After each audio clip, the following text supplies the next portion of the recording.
നേർവീഥി നേർവീഥി നേർവീഥി. Evangelist Kunjumon Thottappally ഇപ്പോൾ ദൈവവചനം പങ്കുവയ്ക്കുന്നു. ശ്രദ്ധിച്ചാലും.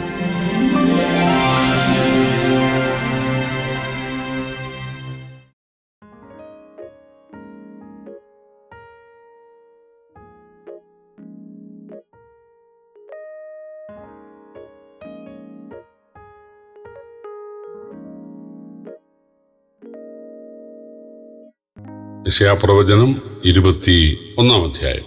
ഞാൻ വായിക്കുന്നത് ശ്രദ്ധിച്ചാലും. സമുദ്രതീരത്തെ മരുഭൂമിയെക്കുറിച്ചുള്ള പ്രവാചകൻ. തെക്ക് ചുഴലിക്കാറ്റടിക്കുന്നത് പോലെ അത് മരുഭൂമിയിൽ നിന്ന് ഭയങ്കര ദേശത്ത് നിന്ന് തന്നെ വരുന്നു. കഠിനമായൊരു ദർശനം എനിക്ക് വെളിപ്പെട്ടിരിക്കുന്നു. ദ്രോഹി ദ്രോഹം ചെയ്യുന്നു, കവർച്ചക്കാരൻ കവർച്ച ചെയ്യുന്നു. ഏലാമേ കയറി ചെല്ലുക, മേദ്യയെ നിരോധിച്ചു കൊള്ളുക, അതിന്റെ ഞരക്കമൊക്കെയും ഞാൻ നിർത്തിക്കളയും. അതുകൊണ്ട് എന്റെ അരയിൽ വേദന നിറഞ്ഞിരിക്കുന്നു. നോവ് കിട്ടിയ സ്ത്രീയുടെ നോവ് പോലെയുള്ള വേദന എന്നെ പിടിച്ചിരിക്കുന്നു. എനിക്ക് ചെവി കേട്ടുകൂടാതെ വണ്ണം ഞാൻ അതിവേദനപ്പെട്ടിരിക്കുന്നു. കണ്ണ് കാണാതെ വണ്ണം ഞാൻ പരിഭ്രമിച്ചിരിക്കുന്നു. എന്റെ ഹൃദയം പതറുന്നു, ഭീതി എന്നെ ഭ്രമിപ്പിച്ചിരിക്കുന്നു. ഞാൻ കാക്ഷിച്ച സന്ധ്യാസമയം അവൻ എനിക്ക് വിറയലാക്കി തീർത്തു. മേശ ഒരുക്കുവീൻ, പരവതാനി വിരിപ്പീൻ, ഭക്ഷിച്ച് പാനം ചെയ്യുവീൻ. പ്രഭുക്കന്മാരെ എഴുന്നേൽപ്പീൻ, പരിചയ്ക്ക് എണ്ണ പൂശുവീൻ. കർത്താവ് എന്നോട്, നീ ഒരു കാവൽക്കാരനെ നിർത്തിക്കൊള്ളുക, അവൻ കാണുന്നത് അറിയിക്കട്ടെ. ഈരണ്ടീരണ്ടായി വരുന്ന കുതിരപ്പടയെയും കഴുതപ്പടയെയും ഒട്ടകപ്പടയെയും കാണുമ്പോൾ അവൻ ബഹുശ്രദ്ധയോടെ ശ്രദ്ധിക്കട്ടെ എന്ന് കൽപ്പിച്ചു. അവനൊരു സിംഹം പോലെ അലറി, കർത്താവേ, ഞാൻ പകൽ ഇടവിടാതെ കാവൽ നിൽക്കുന്നു, രാത്രി മുഴുവനും ഞാൻ കാവൽ കാത്തുകൊണ്ടിരിക്കുന്നു. ഇതാ ഒരു കൂട്ടം കുതിരച്ചേവകർ ഈരണ്ടീരണ്ടായി കുതിരപ്പട വരുന്നു എന്ന് പറഞ്ഞ് വീണു, ബാബേൽ വീണു, അതിലെ ദേവന്മാരുടെ വിഗ്രഹങ്ങളൊക്കെയും നിലത്ത് വീണ് തകർന്നു കിടക്കുന്നു എന്നും അവൻ പറഞ്ഞു. എന്റെ മെതിയെ, എന്റെ കളത്തിലെ ധാന്യമേ, ഇസ്രയേലിന് ദൈവമായ സൈന്യങ്ങളുടെ യഹോവ അരുളി ചെയ്യുന്നു, ഞാൻ കേട്ടിട്ടുള്ളത് നിങ്ങളോട് അറിയിച്ചുമിരിക്കുന്നു.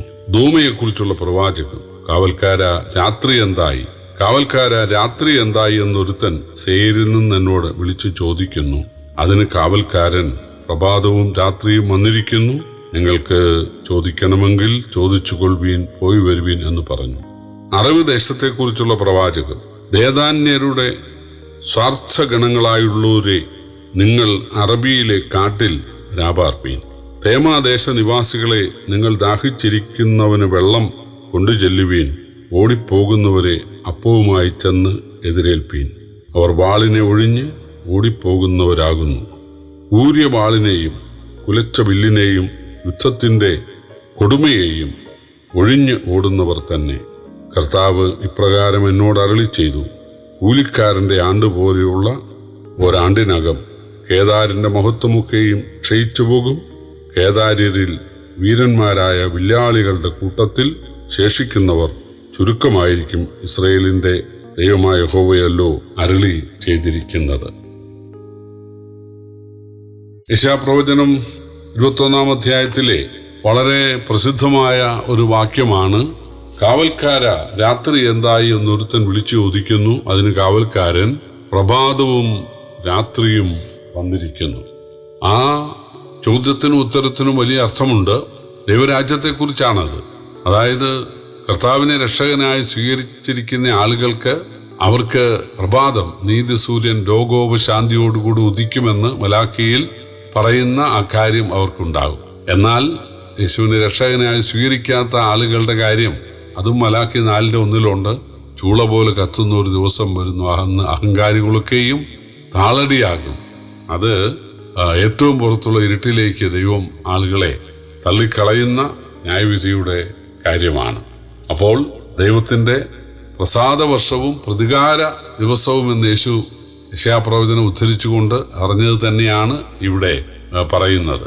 അതിന് ഇമ്മീഡിയറ്റ് ആയിട്ടുള്ള ഒരു സാന്ദർഭികമായ ഒരു അർത്ഥവും ഉണ്ട് എന്ന് മാത്രം. ബാബിലോൺ അസീറിയയെ തോൽപ്പിച്ച് ഏകലോക സാമ്രാജ്യമാകുന്ന കാര്യമാണ് 21 അധ്യായം. ബാബിലോണിന്റെ നേതാവ് മൊരേദക് ബലവാനായിരുന്നു. അസീറിയയും ബാബേലും തമ്മിലുള്ള യുദ്ധം BC 722 സമുദ്രതീരത്തെ മരുഭൂമി എന്ന 1-ാം വാക്യത്തിൽ പറയുന്നത് പേർഷ്യ എന്ന് പിന്നീട് വിളിക്കപ്പെട്ട ബാബിലോണിനെ കുറിച്ച് ആണ്. അശൂർ മൂലം ഞരങ്ങുന്ന രാജ്യങ്ങളെ ഞാൻ മോചിപ്പിക്കുമെന്ന് ബാബിലോൺ ഭരണാധിപൻ പറയുന്ന വാക്കുകളാണ് 2 മുതൽ 5 വരെ ഉള്ളത്. ഹിസ്കിയാവ് ബാബേലിനോട് സന്ധി ചെയ്തതിനാൽ ജയം പ്രതീക്ഷിച്ചിരുന്നു എന്ന് നമ്മൾ രാജാക്കന്മാരുടെ പുസ്തകത്തിലും ദിനവൃത്താന്ത പുസ്തകത്തിലുമൊക്കെ വായിക്കുന്നുണ്ട്. 6-7 വാക്യങ്ങളിൽ ദൈവം യെശയ്യാവോട് യുദ്ധവിവരങ്ങൾ അറിയിക്കാൻ കാവൽക്കാരെ നിയോഗിക്കാൻ കൽപ്പിച്ചു. അല്ലെങ്കിൽ ഇസ്രായേലിനോട് ദൈവം കൽപ്പിച്ചു. കാവൽക്കാരന്റെ വാക്കുകളാണ് 8-9 വാക്യങ്ങൾ. യുദ്ധത്തിൽ ബാബിലോൺ പരാജയപ്പെട്ടെന്നായിരുന്നു. അത് സംഭവിച്ചത് BC 689 ആയിരുന്നു. 10-ാം വാക്യം ബാബേൽ കതിരുകൾ കൊയ്ത് മെതിക്കളത്തിൽ കിടക്കുന്നത് പോലെ കിടപ്പിലായിപ്പോയി. നേരെ നിന്നിരുന്ന കതിരുകൾ ഇപ്പോൾ നിലംപരിചായിരിക്കുകയാണ്. നമ്മൾ വായിച്ച 6-ാം വാക്യം ധൂമയെ കുറിച്ചുള്ള പ്രവാചകം എന്നാണ്. ധൂമ, ഉദുമ, ഏദോം ഇതെല്ലാം ഒന്നാണ്.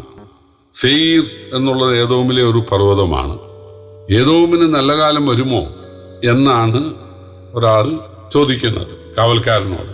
അപ്പോൾ കാവൽക്കാരൻ രാത്രി എന്തായി, അതായത് ഏദോമിൻ്റെ രാത്രി മാറി ഏദോമിന് നല്ല കാലം വരുമോ, രാത്രി എന്തായി എന്നൊരുത്തൻ സെയീരിൽ നിന്ന്, അതായത് ഏദോമിൽ നിന്ന്, ഏദോമിൻ്റെ തലസ്ഥാനത്ത് നിന്നൊക്കെ വിളിച്ചു ചോദിക്കുക.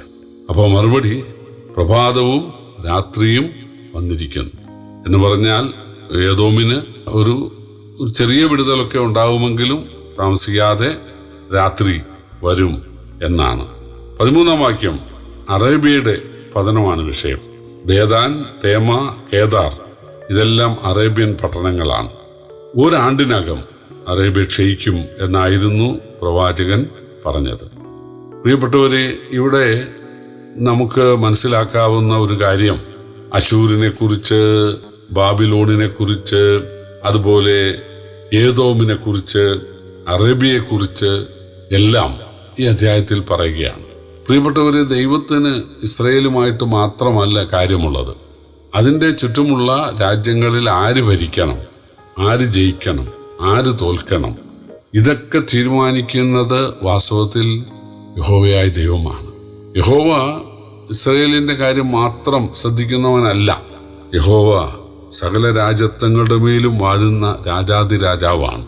അതുകൊണ്ട് യഹോവയെ സ്നേഹിക്കാതെ, യഹോവയെ ഭയപ്പെടാതെ, യഹോവയുടെ ധാർമ്മിക പ്രമാണങ്ങളെ, മനസാക്ഷി പ്രമാണങ്ങളെ പാലിക്കാതെ ജീവിക്കുന്ന ആളുകൾക്ക് ഒരു സൽഭരണം ദൈവം നൽകുകയില്ല.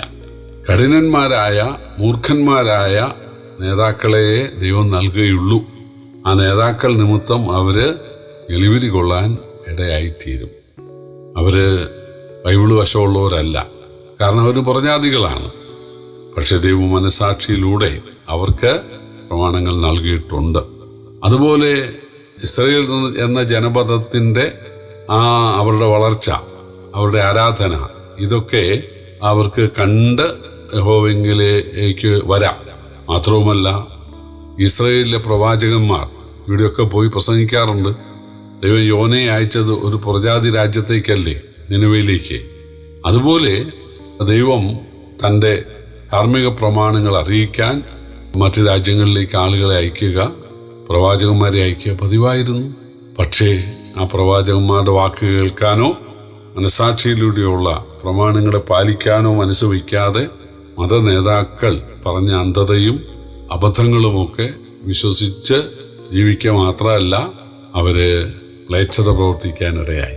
അതുകൊണ്ട് കാലാകാലങ്ങളിൽ ദൈവം ഈ ജനപദങ്ങളെ ശിക്ഷിച്ചിട്ടുണ്ട്. ഇപ്പോൾ ഇവിടെ ബാബിലോണിനെയും അശൂരിനെയും ഏദോമിനെയും അറേബ്യയെയും വിഗ്രഹാരാധന നിമിത്തം ശിക്ഷിക്കുന്ന കാര്യമാണ് നമുക്കിവിടെ വായിക്കാനായിട്ട് സാധിച്ചത്. പ്രിയപ്പെട്ടവരെ, ഭാഗ്യവശാൽ നമുക്ക് യഹോവയായ ദൈവത്തിൻ്റെ ആ പ്രമാണങ്ങളെ പുത്രനിലൂടെ അറിയുവാനുള്ള ഭാഗ്യമുണ്ടായി. പുത്രനാൽ നമുക്ക് ദൈവമക്കളാകാൻ ഭാഗ്യമുണ്ടായി. അതോർത്ത് നമുക്ക് കർത്താവിനെ സ്തുതിക്കാം. അതിനാൽ നമ്മുടെ ന്യായവിധി ഒഴിഞ്ഞുപോയി. നമ്മൾ കർത്താവിൻ്റെ രാജ്യത്തിനായിട്ട് പ്രത്യാശയോടെ കാത്തിരിക്കുന്നു. എൻ്റെ ശ്രോതാക്കളിൽ ആരെങ്കിലും ഈ പ്രത്യാശയ്ക്ക് ഉടമകളായിട്ടില്ലെങ്കിൽ കർത്താവിനെ കൈക്കൊണ്ട് യേശുവിനെ സ്നേഹിച്ച് ദൈവരാജ്യത്തിൻ്റെ ഉടമകളാകാൻ ദൈവം സഹായിക്കട്ടെ. ദൈവനാമം ഇന്നും എന്നേക്കും വാഴ്ത്തപ്പെടുമാറാകട്ടെ.